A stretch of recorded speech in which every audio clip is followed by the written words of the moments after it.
করাই, স্বাস্থ্য ভালো আছে কিনা। তো জীবনটা স্বাস্থ্যই সম্পদ, একটা বাংলায় খুব বড় ট্যাগলাইন আছে, স্বাস্থ্যই সম্পদ, বাট আমরা সেটা এখন দৈনন্দিন কাজের চাপের জন্য আমরা করতে পারি না। তো তার জন্য আমাদের এই ছোট্ট প্রয়াস জেনো হেলথের পক্ষ থেকে যে একটু যদি আপনাদের জীবনে কিছুটা হলেও আমরা ইম্প্যাক্ট আনতে পারি, তার জন্য আজকে আমরা চেষ্টা করব।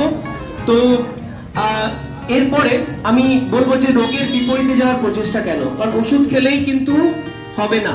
ওষুধ খাওয়ার পাশাপাশি আপনাদেরকে অনেক কিছু হ্যাবিটে চেঞ্জ করা দরকার, অনেক কিছু জিনিস আপনাদেরকে পরিবর্তন, কোনটা খাওয়া উচিত কোনটা উচিত নয়, সেই ব্যাপারে আমরা একটা ছোট্ট প্রয়াস করব যে আপনাদেরকে জানানোর জন্য, যাতে আমরা কিছুটা ইম্প্যাক্ট আনতে পারি।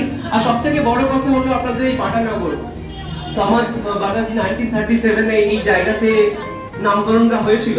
তো এরকম একটা জায়গাতে আমরা করতে পারছি, সব থেকে তো আমি বলবো যে যদি একটু হলেও আপনাদের জীবনে ইম্প্যাক্ট আনতে পারি, খুব গর্ববোধ করবো। সো আর বেশি দেরি করবো না, প্রথমেই আমি ছোট্ট একটু ক্ষমা প্রার্থী আপনাদের কাছে যে